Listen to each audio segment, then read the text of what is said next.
If you ever want to see me break out in a cold sweat, all you need to do is utter the phrase, "Imagine a world with no books." Yep, that's a scary thought to me. A world with no books. I don't know what I would do. You see, it's a big part of my life, and it has been since I was a little girl.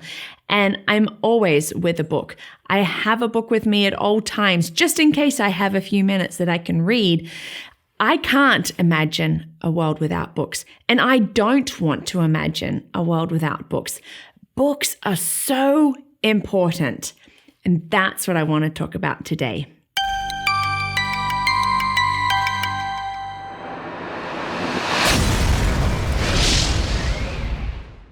Hi, and welcome to Learning Life. Thank you so much for joining me today. Today, yes, we're going to talk about the importance of books. I love books. Oh my goodness. Yes, I have those that I reread every year.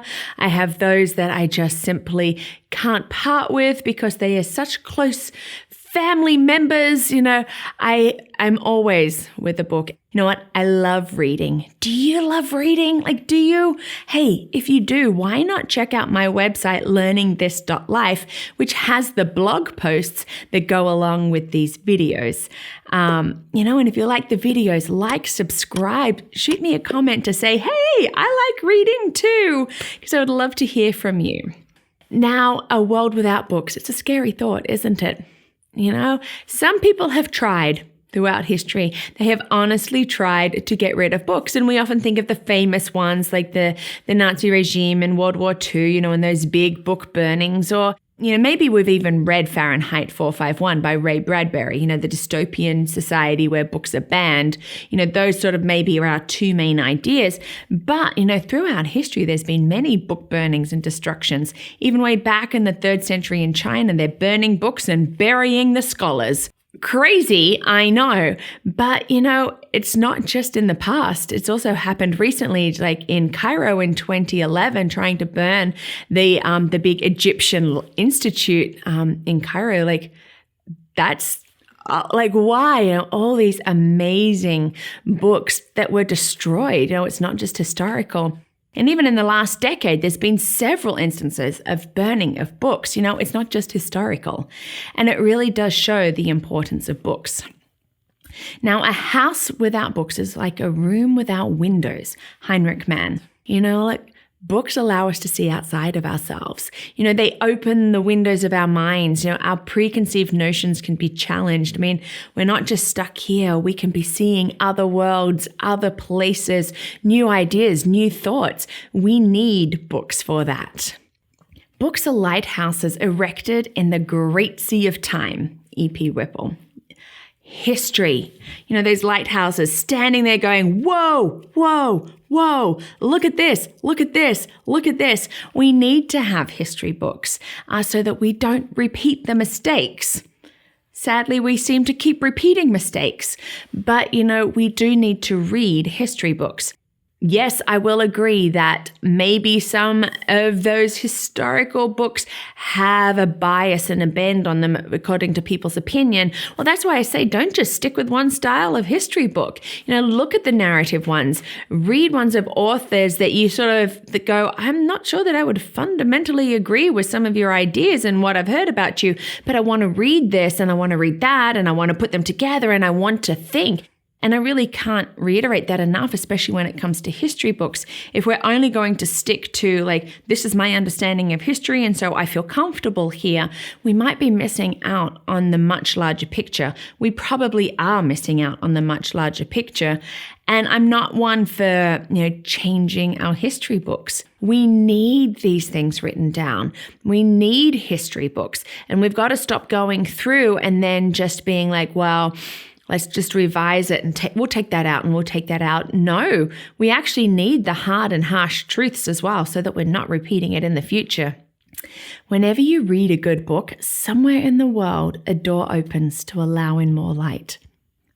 Vera Nazarian. Isn't that great? Allowing in that light, because reading exposes us to new things. There are so many genres. There are so many authors. As we read, we can get little insights into their mind too. There's self-help books, there's psychology books, there's fiction, there's nonfiction. Maybe it is a book about another culture. These books are what's going to help us go, you know what, I have been stuck in my little box and I want to expand it. I want to understand more about the world, what people have been going through, new ideas, new innovations, like all of these different things. It comes from books. We can't just limit ourselves to the internet. There's often just so many just sort of opinions, but, even reading fiction, and I say that, read different genres so that you get an understanding and an idea and vocabulary and all of that. We need books. We need books. I think maybe I need to have that on a shirt. We need books, because we do. We need to be reading. We need these books. And reading is to the mind what exercise is to the body, by Richard Steele. Well, yes, books help us so much. Reading just helps us. And so here I'm going to cross and sort of switch more from books into reading, but this is where it goes. Reading helps improve our writing, our vocab, our writing style if we want to write. There are many people out there that want to write. Well, good. Read first. Read. And when you need something else to do, read. That's going to help you. And research is actually really showing how good reading is for us. It shows that reading improves our brain connectivity. That is amazing. Yes, it increases our vocabulary, our comprehension, our understanding, our ability to empathize with others. We get that from reading different styles, from having such a wide range, a wide sea of books. It enables us to see other people and how they think and feel. And we're going, wow, this is who they are. We can empathize. We can step out of ourselves.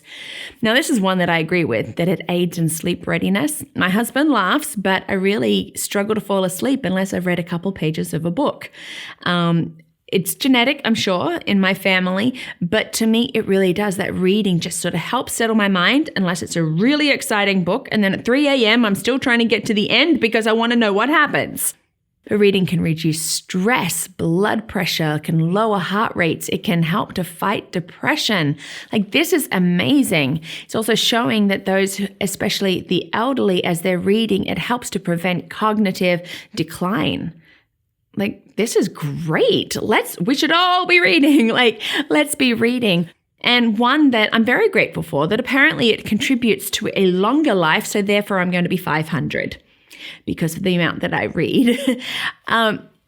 This is amazing. So many good books and so many good reasons why we need to have them in our life. They are important. We need the different styles, the different genres. We need the self-help books. We need the history books. We need the psychology, all of these different things. I can't emphasize enough. Books are important and we should always have them. Whether it's paperback, hardback, or in e-reader form, let's remember the importance of books. Give the gift of books at birthdays and Christmas, change somebody's life. So thank you so much for watching. And yes, maybe I'm just a little bit passionate about books and that importance. Just as I'm really passionate about education and bringing you quality videos. If you enjoy videos like this, maybe you could join us by being a champion through Patreon. You can check that out at patreon.com or check out my website, learningthis.life, where you will have the blog posts that also go along with these video posts. So thank you for watching.